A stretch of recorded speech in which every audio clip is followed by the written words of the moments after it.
Hello दोस्तों, स्वागत है आप सभी का भूषण जैन एकेडमी में। दोस्तों, संस्कृत में संधि प्रकरणम हम पढ़ रहे थे। बहुत सारे संधियों के बारे में हमने चर्चा कर ली। स्वर संधि होने के बाद अब अगली संधि का भेद है हमारा व्यंजन संधि, जिसे हम हल संधि भी कहते हैं, जिसकी चर्चा आज के इस वीडियो में जानने वाले हैं। उसके क्या नियम होते हैं ये आज के वीडियो में देखने वाले हैं। और हल संधि में या व्यंजन संधि के अंदर ही सबसे पहला भेद आता है उसका च्युत्व संधि। तो च्युत्व संधि के बारे में भी आज समझेंगे। तो चलिए स्टार्ट करते हैं आज के वीडियो को। देखिए, सबसे पहले में जब संधि के भेद हमने पढ़े थे, तब संधि के भेद पढ़ते समय हमने ये बताया था कि ये व्यंजन संधि क्या होता है।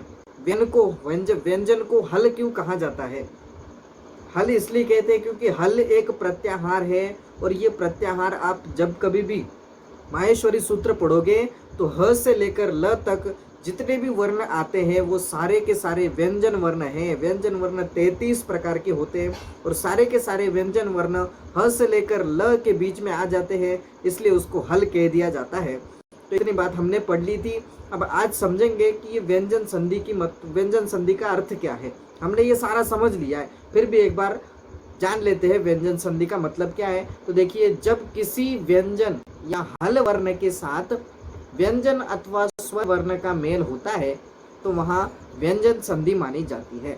अर्थात जब किसी भी व्यंजन वर्ण के साथ दो कंडीशन है, व्यंजन वर्ण के साथ में स्वर होगा या व्यंजन होगा, स्वर होगा या व्यंजन होगा, तो दोनों होने पर व्यंजन संधि होती है, मतलब होती है। ये सादा सिंपल सा नियम है। इस संधि में मुख्यतः 3 स्थितियां बन सकती हैं। स्थितियां बनेगी कौन कौन सी? पहले कहा अच, हल प्लस अच, ये प्लस देना रह गया। हल प्लस अच ये दोनों आ सकते हैं। हल माने ये व्यंजन आएगा, या व्यंजन के बाद में अच मतलब स्वर आ सकता है। माने व्यंजन के बाद स्वर आता है तो भी व्यंजन संधि ही होती है, हल संधि ही होती है। जैसे यहाँ उदाहरण दिया, वाक प्लस ईशः। वाक ये जो क है वो व्यंजन है, व्यंजनों के अंदर आता है, और ई है वो स्वर है। तो वाक ये व्यंजन और ई है वो स्वर, तो इन दोनों के मिलने से यहाँ पर भी व्यंजन संधि हुई, वागी शब्द बनेगा। अगला अच प्लस हल। ऊपर तो हल प्लस अच था, अब नीचे अच प्लस हल माने स्वर प्लस व्यंजन। स्वर प्लस व्यंजन हो जाएगा। स्वर प्लस व्यंजन आमने सामने आएंगे तो भी हल संधि होगी। जैसे उदाहरण दिया, शिव प्लस छाया। शिव में व जो है वो व है, व के अंदर अ आता है, व के अंदर अ आता है, तो वो अ है वो अच है, अ है वो अच है। और छाया में छ है वो हल है, माने व्यंजन है। यहाँ स्वर प्लस व्यंजन आ रहा है तो भी शिव छाया करके यहाँ पर भी व्यंजन संधि ही बनेगी। व्यंजन संधि में ये दूसरा नियम हो गया। पहला हल प्लस अच, दूसरा अच प्लस हल, ये दोनों तरफ से हम लगा सकते हैं। और तीसरा है हल प्लस हल माने व्यंजन प्लस व्यंजन, कि व्यंजन प्लस व्यंजन स्वर, व्यंजन प्लस व्यंजन वर्ण यदि आमने सामने आते हैं तो भी व्यंजन संधि ही होगी, हल संधि ही होगी। जैसे जगत प्लस नाथ।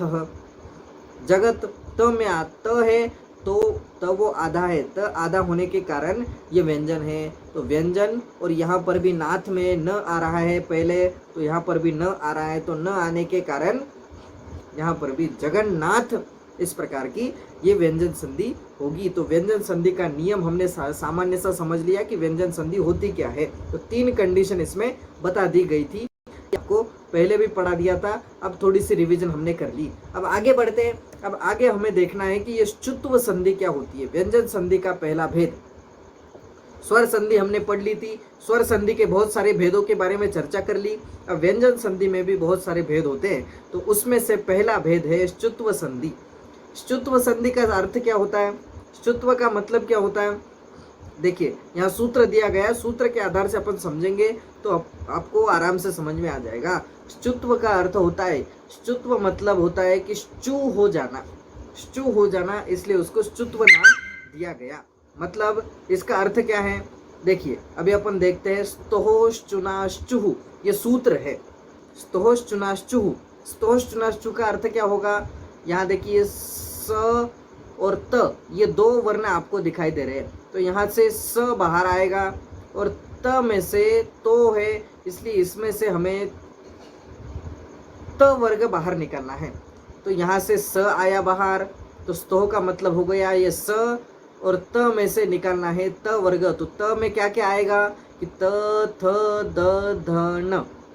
तो स्तो का अर्थ समझ गए आप कि स्तो मतलब कि स और त।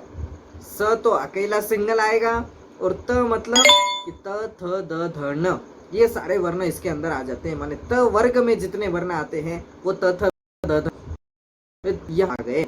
अब ये क्या क्या कहना क्या चाहते हैं कि स्तोह चुनाश्चुह। चुनाश्चु मतलब कि चुना सामने होने पर, माने स्तोह के बाद या पहले, पहले या बाद में चुना होने पर। चुना मतलब श्चु का मतलब, ये ना को छोड़ दीजिए, श्चु का मतलब होता है श और च का मतलब होता है च। ये जो चू है उस चू का मतलब होता है च छ ज झ य, माने च वर्ग उसका अर्थ होता है। तो यहाँ से श निकला और ये चू का अर्थ हुआ च छ झ झ य। और चू का मतलब क्या होगा कि चू का मतलब भी वही होता है श, और च का मतलब होता है च छ झ झ य, माने च वर्ग।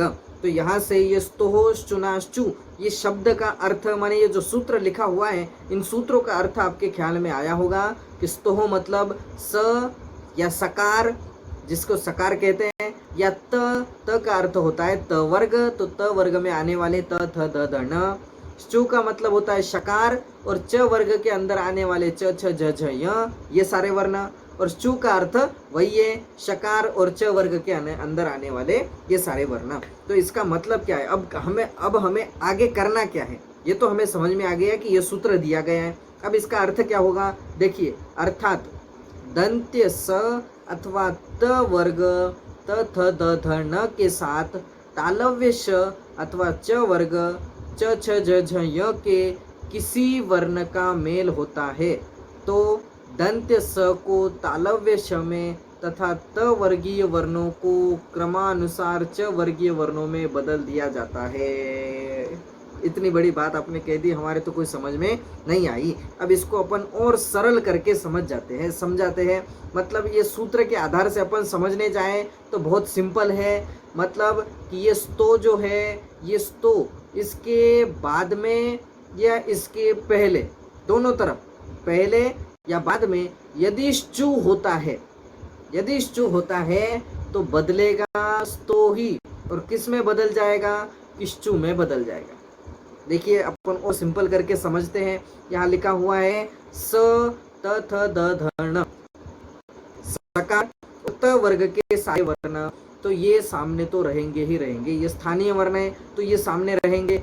अब ये समझिए, इसके बाद में या इसके पहले, स के बाद में या स के पहले, त के बाद में या त के पहले, ऐसे ही हर एक वर्ण यहाँ के स और त, तू माने तकार, तो त वर्ग के अंदर आने वाले, तो इन सब के पहले या बाद में यदि श और च वर्ण में से कोई वर्ण आता है, कोई भी वर्ण आ सकता है, ऐसा जरूरी नहीं है कि स के बाद या पहले श वर्ण ही आना चाहिए, ऐसा जरूरी नहीं है। त या त के पहले या त के बाद में च वर्ण ही आना चाहिए, ऐसा जरूरी नहीं है।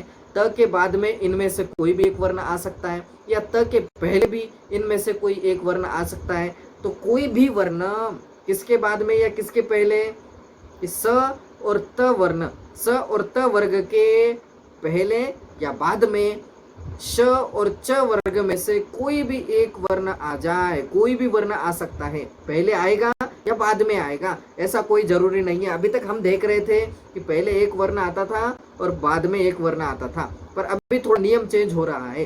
क्या नियम चेंज हो रहा है, थोड़ा अपन डीप में जा रहे हैं। तो ये ष्टुत्व संधि ये कहती है कि सकार और त वर्ग के पहले भी आ सकता है, स के पहले भी आ सकता है, और सकार और त वर्ग के बाद में आएगा क्या, हमें देखना है कि श और च वर्ग में से ही कोई एक अक्षर आ रहा हो, तो श और च वर्ग में से ही कोई एक अक्षर पहले या बाद में आ रहा हो, तो तो बदलेगा कौन कि बदलेगा इनमें से ही, स या तकार ही, त वर्ग ही बदलेगा।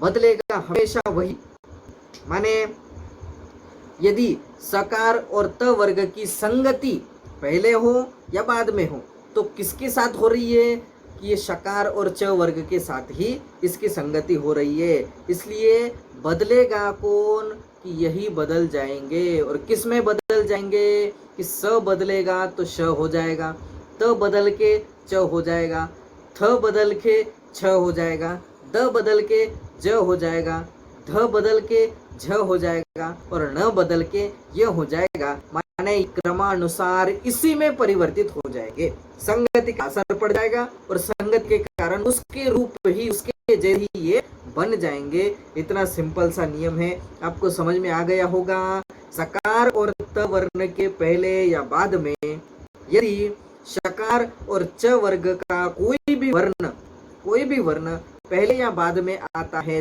तो बदलेगा कौन कि बदलेगा सकार या त वर्ग ही, सकार या त वर्ग ही बदलेगा। और बदल क्या होगा कि बदल ये हो जाएगा, बदल इनमें से माने स को श हो जाएगा, त को च हो जाएगा, ऐसे ये वर्ण बदलते जाएंगे। तो ये नियम आपको समझ में आ गया होगा। बस इतना ध्यान में रखना है कि पहले भी आ सकता है और बाद में भी आ सकता है। पहले भी आएगा और बाद में भी आएगा। क्या आएगा पहले और बाद में कि पहले और बाद में शकार और च वर्ण आएगा, शकार और च वर्ण आएगा। और बीच में कौन रहेगा कि बीच में यही रहेंगे। और बदल किसकी जगह होगा कि सकार और त वर्ग के बीच में ही बदल होगा। इन यही बदल जाएंगे। और किस में बदलेंगे कि बदलेंगे भी इसी में ही, बदलेंगे भी इसी में ही।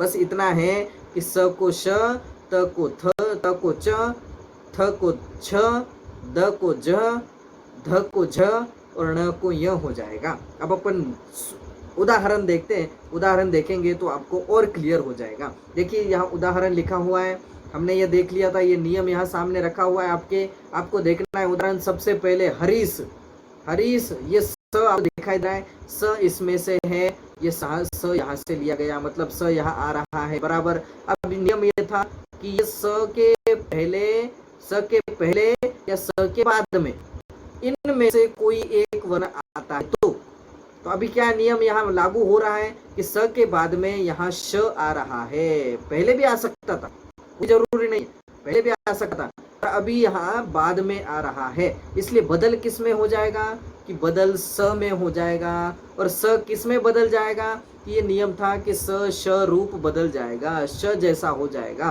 तो देखिए यहाँ बदल हो गया है। हरि तो पहले से था, यहाँ पर हरि पहले से है, शेते, शेते पहले से था तो शेते पहले से है। बस बदल क्या हुआ कि ये स की जगह बदल होकर के श हो गया और हरीश शेते ये शब्द बन गया। इतनी सिंपल सी नियम है। अब आगे दूसरा उदाहरण, हरीश, यहाँ पर भी स आ रहा है। अब नियम ये था कि स के बाद माने इन वर्णों के पहले या इन वर्णों के बाद में यदि इनमें से कोई भी एक आ सकता है, कोई भी एक वर्ण आएगा, कोई भी एक वर्ण आ सकता है। तो इनमें से कोई भी एक वर्ण देखिए, अभी यहाँ स तो आ गया, अब स के बाद इनमें से कौन सा वर्ण आ रहा है कि बाद में हो पहले हो, तो यहाँ च वर्ण आ रहा है। तो च वर्ण यहाँ आ रहा है, इसलिए नियम यह होगा कि बदलेगा स वर्ण। बदलेगा कौन कि शकार बदलेगा और शकार बदल के क्या हो जाएगा कि स की जगह श हो जाएगा। तो हरि, हरि पहले से है, बस बदल क्या हुआ है कि स की जगह श हो गया है और चिन्होती तो सामने जैसे के तैसे लिख दिया गया है। तो ये नियम यहाँ पर भी लागू होता है। तीसरा उदाहरण देखते हैं, सत प्लस चित्त। सत में त आ रहा है, ये त वर्ग का पहला ही अक्षर है। सकार या त वर्ग देखना है, स्तोष चुनाशु, ये सूत्र भी आपको समझ में आ गया तो सारे नियम समझ में आ जाएंगे। माने सत में आता है त और चित्त में आ रहा है च, तो त ये त वर्ग का है।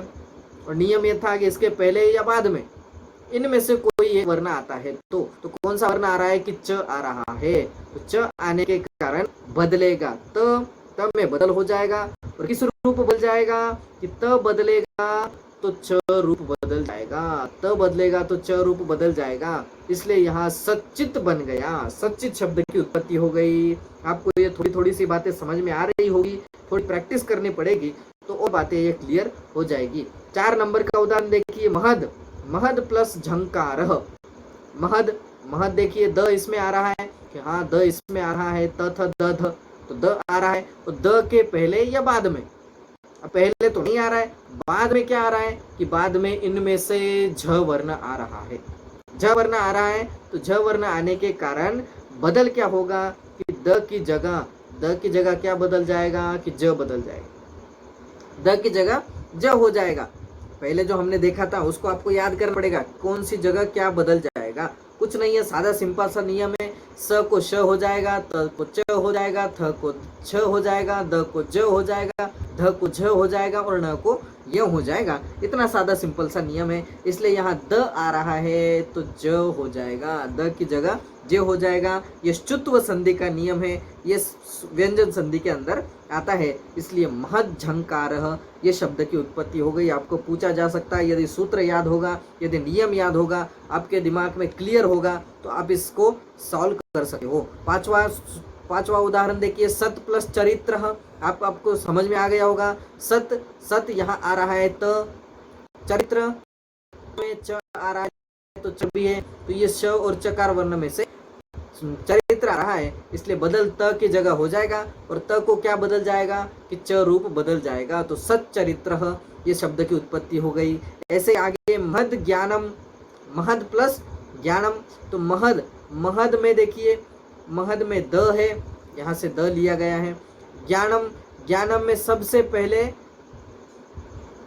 महद, महद ज्ञानम, महद ज्ञानम, ज्ञानम में ज है, क्या है ज है, तो महज ज्ञानम, महज ज्ञानम, तो यहाँ ज है, सबसे पहले ज है उसके बाद ये लगा हुआ है, तो ज होने के कारण यहाँ द की जगह क्या हो जाएगा, द की जगह ज हो जाएगा और महज ज्ञानम इस शब्द की उत्पत्ति हो जाएगी। उद प्लस ज्वलः, उद में उद है, ये द आ रहा है, द आ रहा है अंतिम में, यहाँ पर भी द है और द के बाद नियम ये था कि पहले या बाद में इनमें से कोई एक वर्ण आ रहा हो तो क्या हो जाएगा, तो यहाँ ज आ रहा है, यहाँ ज आने के कारण बदल ये हो जाएगा कि द की जगह ज हो जाएगा, इसलिए उज्ज्वलः ये शब्द की उत्पत्ति हो गई। अब देखिए यज्ञः, यज्ञ शब्द बना हुआ है, तो यहाँ देखिए ज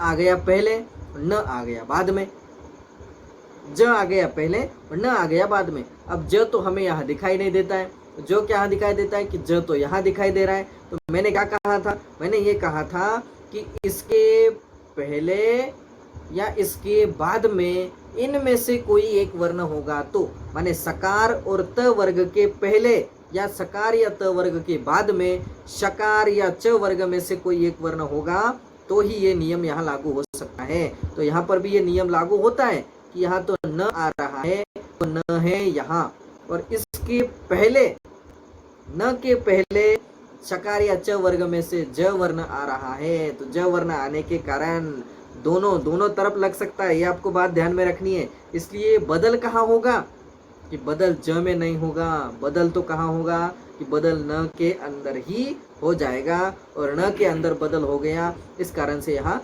यज्ञ शब्द की उत्पत्ति हो गई। आपको ये सारी बात समझ में आ ही गई होगी और इस प्रकार के उदाहरण देख करके आप इसको सॉल्व कर सकते हो और बहुत सारी प्रैक्टिस करके इसको आप और समझ सकते हो। बस बात आपको समझ में आनी चाहिए, ये नियम आपको समझ में आ गया होगा। इतनी बात कह करके हम यहीं विराम लेते हैं। धन्यवाद।